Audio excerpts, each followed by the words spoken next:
Rated SPG. Striktong patnubay at gabay ng magulang ang kailangan. Maaaring may masiselang tema, lengguwahe, karahasan, sexual, horror o droga na hindi angkop sa mga bata.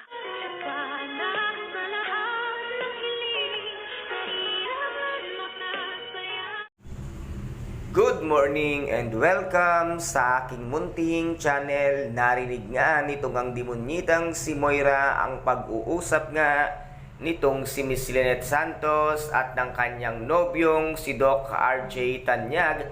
At nasabi kasi dito ni Miss Lynette Santos, bakit parang ang lalim ng iniisip mo? At nasabi naman dito ni Doc RJ na meron lamang akong isang bagay na iniisip na hindi ko maintindihan tungkol nga kay Zoe. At dito nga ay sinabi nga niya na parang meron nga itong inililihim nga tungkol sa kanyang pagkatao. At dito rin naman ay nasabing ni Miss Lynette Santos na ako rin ay talagang curious ako.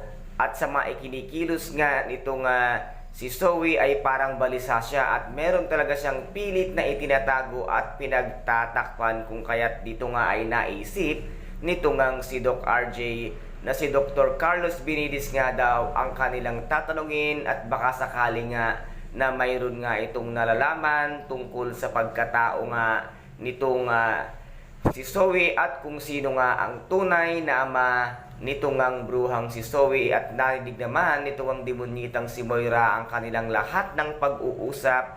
At dito na naman ay napaka-defensive nga ng demonyitang si Moira na akala mo naman ay siya ang tunay na ina, pero at ang sinabi nga niya dito na pamangkin daw niya di kuno ang pinag-uusapan at involved dito, kung kaya't gano'n na lamang niya itong ipagtanggol.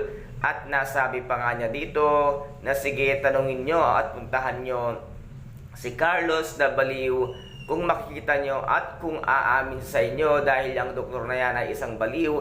At dito naman ay sinigundahan nga nitong si Miss Lynette Santos na baka nga totoo ang lahat ng sinasabi nga nitong si Carlos, dahil tumawag nga ito kay Doc RJ at inamin niya nga ang katotohanan na hindi nga siya ang tunay na ama nitong ang si Zoe. Kaya't ito ngayon ang basihan nga nitong si Doc RJ, kaya't ito ang kanilang kakausapin. Ngunit bigla-bigla naman ngang tumawag itong ang si Dr. Annalyn Santos at sinabi nga niya na nasa kondo nga daw itong si Doc Carlos sa kondo ni Zoe. At agad-agad naman nila itong pinuntahan at nataranta nga itong si Dr. Carlos Benitez.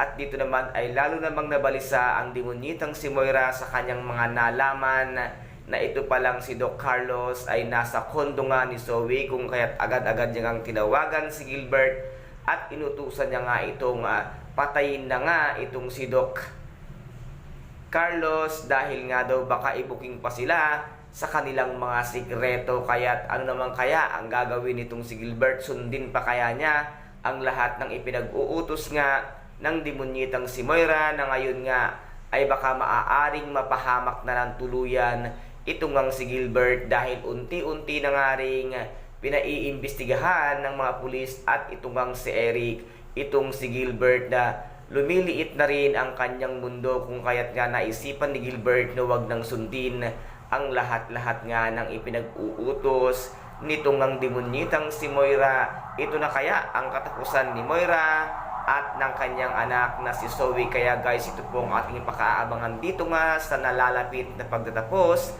ng Abot Kamay na Pangarap. At kung nagustuhan po ninyo ang aking videos for today, paki-subscribe na lamang po ng aking channel, paki-like and share para maging update kayo sa lahat ng gagawin kong videos. Maraming salamat po, ingat, God bless and bye-bye!